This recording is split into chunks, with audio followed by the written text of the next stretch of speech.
We were at a neighborhood party, and I was openly mocking my husband, Jack, in front of everyone, something I had gotten way too comfortable doing. Then, out of nowhere, he stood up, looked me dead in the eyes, and told me it was over, for good. Hey Reddit, I made a throwaway account because this whole thing is humiliating, and I don't want Jack finding out that I'm sharing this. He follows my main account, so I had to be careful. I'm in a pretty bad spot, and I really have no idea what to do next. My name's Lisa, I'm 24, and Jack is 26. We've been married for 3 years, and I never thought our lives would fall apart like this. Looking back, it was a slow, downward spiral, a bunch of misunderstandings mixed with my careless, selfish behavior. I'm still trying to process everything. Jack's always been a quiet, introverted guy, and I've always been the social butterfly. I love hosting parties, being the center of attention, while he's the type to prefer quiet nights at home with a book or a movie. He tolerated my outgoing nature, even though it wasn't his thing. I guess I pushed him too far, though, because now I realize I messed up, big time. For a bit of context, Jack has always been the type to bend over backward to keep me happy. I know the word doormat isn't nice, but honestly, that's what he was. He would do anything for me, no questions asked. He'd surprise me with coffee every morning, even if it meant getting up earlier than he needed to. If I was feeling down, he'd cancel his plans just to cheer me up. He always put my needs first, never once thinking of himself. And, to be blunt, I got used to it. I expected it. Somewhere along the way, I started taking Jack for granted, assuming he'd always be there, that he'd never get tired of me. I thought I had all the power in the relationship because he was so devoted. It became easy for me to overlook how much effort he was putting in, and I didn't care how my actions were affecting him. It only got worse when I decided I wanted to be a stay-at-home wife, even though we didn't have kids yet. Jack didn't hesitate, he agreed, like he always did. And I took full advantage of that. I started doing less around the house, expecting him to pick up the slack after working long hours. He would come home, exhausted, only to find I hadn't lifted a finger all day. And yet, he never complained. He would roll up his sleeves and start cooking or cleaning, doing everything I was supposed to be doing. And what did I do in return? I started to resent him. I began to see his kindness and willingness to please as weakness. I wanted someone stronger, someone who could challenge me, not someone who bent over backward to meet my every need. I pulled away emotionally, spending more time with friends and less time with him. I would mock him to my friends behind his back, calling him a pushover, laughing at how he catered to my every whim. They'd laugh too, egging me on, telling me I deserved better. And the more I distanced myself, the harder Jack tried to hold on. He'd surprise me with gifts, plan romantic dinners, and constantly try to reconnect. But I wasn't interested. I didn't want someone who adored me, I wanted excitement, passion, a challenge. As Jack kept trying to make me happy, I kept pushing him further away. Our relationship turned into this sad, repetitive cycle, him constantly trying to win me over, and me pulling away, uninterested and ungrateful. It got to the point where I started openly flirting with other guys just to feel that thrill of being desired again. I wanted excitement, not someone who practically worshipped me. Jack, of course, noticed. How could he not? But, like always, he didn't say a word. He just kept doing whatever he could, thinking that if he showed me enough love, I'd snap out of it and come back to him. But I was already too far gone. Instead of appreciating everything he did, I saw it as weakness. He became someone I couldn't respect, and, honestly, I began to see him as pathetic. It wasn't just me who treated him like that. Some of our friends started seeing him the same way too. They picked up on how I talked about him and how I dismissed him in front of them, and they followed my lead. They started teasing him, calling him whipped and making jokes about how he always bent over backward for me. And Jack? He'd laugh along, playing the role of the good-natured husband, even though I could see, from time to time, a flicker of hurt in his eyes. But he never let it show for long, always masking it with that same tired smile. I didn't care. I was too wrapped up in my own world, going out more with friends, leaving him behind. Jack's few remaining friends began to distance themselves too, frustrated with how he let me walk all over him. They'd tell him he deserved better, that he needed to stand up for himself, but Jack would defend me, saying I was going through a rough patch, that I just needed time. The more he defended me, the less respect anyone had for him, and honestly, I felt the same. Jack had turned into this shadow of a person, always trying to please me, while I grew more resentful, thinking I was too good for him. I was surrounded by friends who encouraged me, who told me I needed someone who could match my energy, someone more exciting. And I believed them. Jack, meanwhile, threw himself into work, probably to escape the mess of our relationship. He took on extra hours, and when we did go out, he'd hang back while I was the life of the party. I didn't even notice how much it was tearing him apart. Looking back now, I realized just how unfair I was. Jack deserved better, way better than what I gave him. He was a good man, a loving partner who did everything he could to keep me happy, but I didn't care. I was too busy chasing thrills, ignoring how my actions were slowly killing our marriage. And to be honest, I didn't think he'd ever have the strength to leave me. I thought I had him wrapped around my finger, that no matter what I did, Jack would always be there, waiting for me. Turns out, I was wrong. It wasn't long before my behavior reached a breaking point. I had reconnected with some old friends from college, people who were all about partying and living carefree. They seemed to have the kind of excitement I thought I was missing out on, and I got swept up in it. One Friday night, my friend Tina invited me out for what was supposed to be a casual girls' dinner. But, as usual, dinner turned into bar hopping, dancing, and staying out way later than I had told Jack. Jack, being the ever-supportive husband, encouraged me to go. He even gave me extra money for the night, just to make sure I wouldn't have to worry about anything. And like always, I didn't think twice about it. That night, though, was the first time I openly trashed Jack in front of my friends. The drinks were flowing, and so was my mouth. I told them how Jack did everything for me, how he let me be a stay-at-home wife even though we didn't have kids, how he was always bending over backward to make me happy. Tina and the others found it hilarious. They laughed, told me I was lucky, and kept egging me on. And I enjoyed it, the attention, the laughter. It felt good to be the center of everything. The next morning, I woke up with a pounding headache and this tiny flicker of guilt gnawing at me. Jack, being Jack, had made me breakfast like he always did after my nights out. He asked me how my night was, and I gave him some vague answer, not wanting to admit what I had said about him. I could see the concern in his eyes, but he didn't push. He just told me he was glad I had fun and that he loved me. And just like that, whatever guilt I felt vanished, replaced by this strange annoyance. It bothered me how much he cared, how much he always cared. I shrugged him off like I always did, and the cycle continued. Over the next few weeks, I started going out more and more with my friends, and Jack kept supporting me, even though it was clear he was exhausted, both physically and emotionally. Our conversations became shorter, colder. I could sense his disappointment, but I ignored it, convinced that he'd never leave me no matter what I did. One night, Tina and a few other friends came over for a movie night at our place. Jack, ever the perfect husband, made dinner for us and then disappeared into the bedroom, giving us space. After a few glasses of wine, the conversation naturally turned to relationships, and, as usual, Tina started talking about how she wished her boyfriend was as devoted as Jack.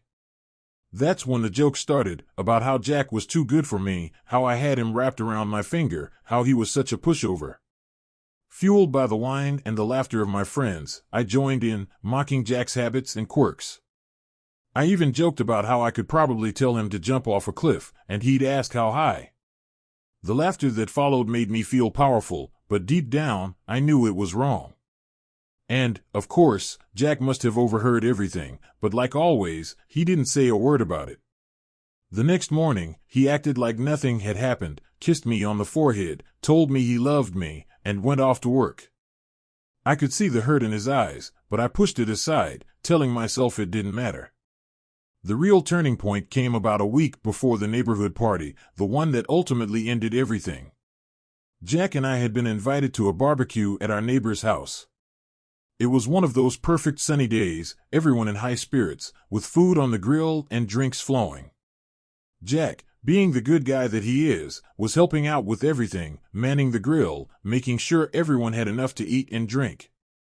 He was always making sure everyone was taken care of. At some point in the afternoon, the conversation shifted to relationships, as it often does. A few of us started talking about how much effort our partners put into keeping us happy. I, of course, couldn't resist bragging about how Jack did everything for me. I painted him as this perfect husband who catered to my every whim, someone who was always there when I needed him, who never said no. My friends thought it was hilarious. They laughed and started throwing around the usual jokes about how whipped Jack was, how he was too good to be true, and how I had him completely under my control. I glanced over and saw Jack standing nearby, listening to every word. I could tell he heard it all, but instead of feeling bad, I let the shame wash over me and laughed along with my friends. The need to impress them, to keep up the image, was stronger than whatever guilt was trying to creep in. That night, when we got home, Jack didn't say a word. He went straight to bed without even looking at me. I stayed in the living room, fuming, even though I knew I had pushed him too far. I convinced myself it would blow over like it always did, that Jack would forgive me and things would go back to normal. After all, they always had before. But something felt different this time. I could sense it, even though I refused to admit it. Then came the neighborhood party. That night, everything came crashing down. It was just another one of our typical get-togethers, something our community did often. Everyone was there, laughing, eating, and drinking. Jack, like always, was helping out, doing what he could to make sure everyone was having a good time. I, on the other hand, was mingling with my friends, and after a few drinks, the conversation drifted toward our husbands again. Someone mentioned how lucky I was to have Jack, how he'd do anything for me, how he was so accommodating. Feeling tipsy, I laughed, making jokes about how Jack was always ready to do whatever I asked, no matter what it was. I made fun of him for never saying no, for being too soft, too easygoing. My friends laughed right along with me, making comments about how whipped he was. That's when I noticed the silence. I turned around, and there was Jack, standing behind me. His face was pale, completely expressionless. He had heard everything. Without saying a word, he walked over to the table where we were all sitting. He looked directly at me and said, "We need to talk." I was stunned. Jack never demanded anything, and this was the first time I had seen that kind of intensity in his eyes. I tried to brush it off as a joke, but he wasn't smiling. Jack led me to a quiet corner of the yard, away from the party. I could feel everyone's eyes on us, but the party continued. It was then that Jack finally said the words I thought I'd never hear, "I'm done." At first, I didn't believe him. I tried to laugh it off, thinking he was just upset, that it would blow over. But Jack didn't waver. He told me he was tired of the way I treated him, tired of being disrespected by me and everyone else because of the way I mocked him. He said he was done, and he was leaving right then and there. He didn't want me coming back to the house. He said my things would be waiting on the porch when I got home. And with that, Jack walked away. After Jack left the party that night, I was in complete shock. I could feel the eyes of everyone at the party on me, but no one said a word. They might not have heard exactly what was said, but judging by the look on Jack's face and the way he stormed off, it was obvious something serious had gone down. I tried to keep my cool, but inside, I was panicking. I quickly made up an excuse to my friends and left, rushing after Jack. By the time I got home, Jack was already there, packing up my stuff. I couldn't believe it. This was the man who had always bent over backward for me, the one who had never once stood up to me, and here he was, calmly going through my things, ready to throw me out of his life. I tried everything to stop him, begging, crying, making excuses, saying things I knew would tug at his heartstrings, but it was like he had completely shut down. He wouldn't even look at me. He just kept packing, methodically, like none of it mattered anymore. And maybe to him, it didn't. Maybe I had pushed him too far this time, and there was no going back. When he finally finished, he threw my bags out onto the porch and told me to leave. At first, I refused, standing there, pleading with him, but he wasn't listening. He calmly told me that if I didn't go, he would call the police, and that would make things even worse for me. He was serious. I could see it in his eyes.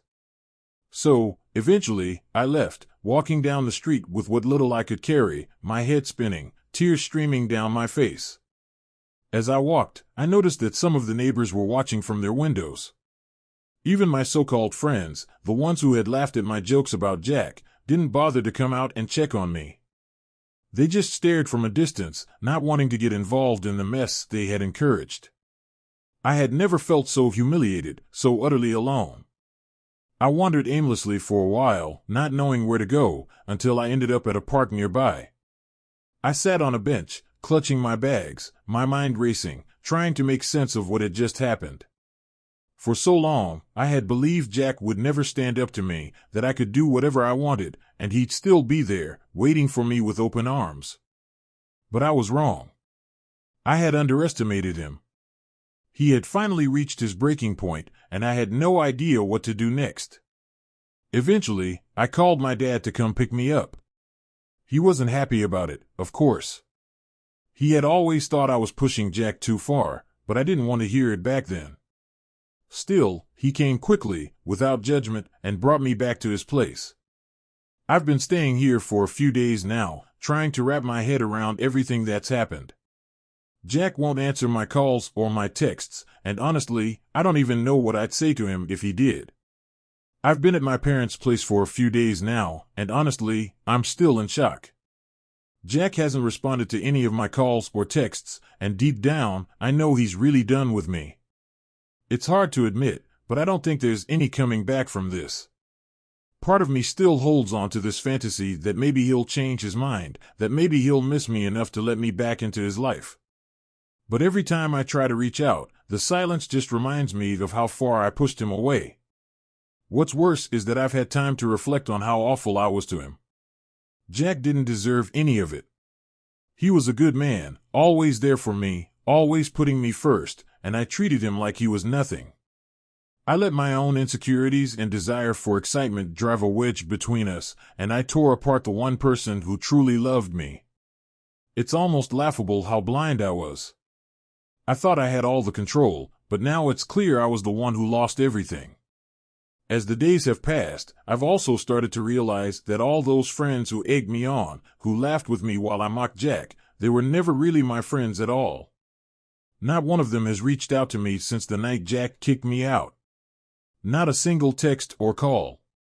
They watched everything fall apart, and then they just vanished, like I was never part of their lives to begin with.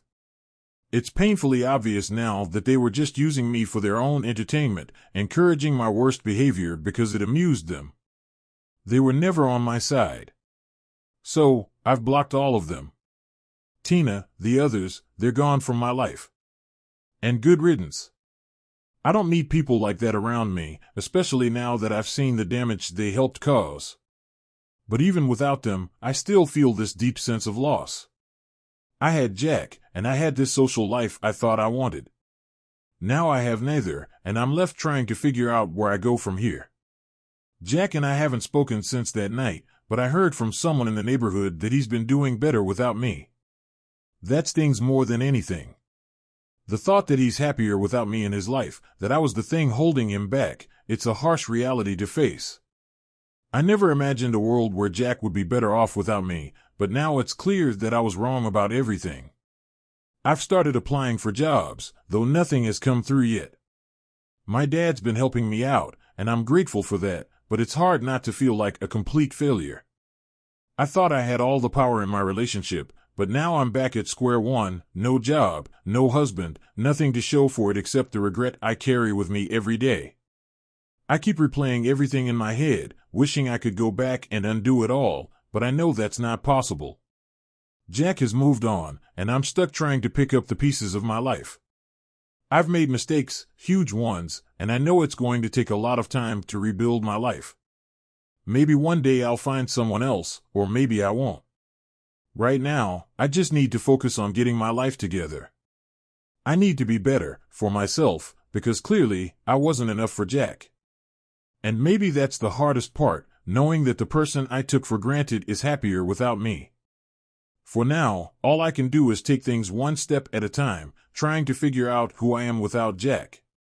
It's going to be a long road, and I have no idea what the future holds, but I guess I have no choice but to face it. After a few months of silence, Jack and I finally spoke. But it wasn't the conversation I had been hoping for. He made it clear that he wanted a divorce, that there was no going back for him. I tried to convince him otherwise, to make him see that we could work things out, but he wasn't having any of it. Jack was done with me, and honestly, I can't blame him. The hardest part wasn't hearing that he wanted a divorce, it was realizing that he was happier without me. The divorce process itself was quick and clean. Since Jack had owned the house before we were married, there wasn't much for me to claim. We didn't have any kids, so there were no custody battles or child support involved.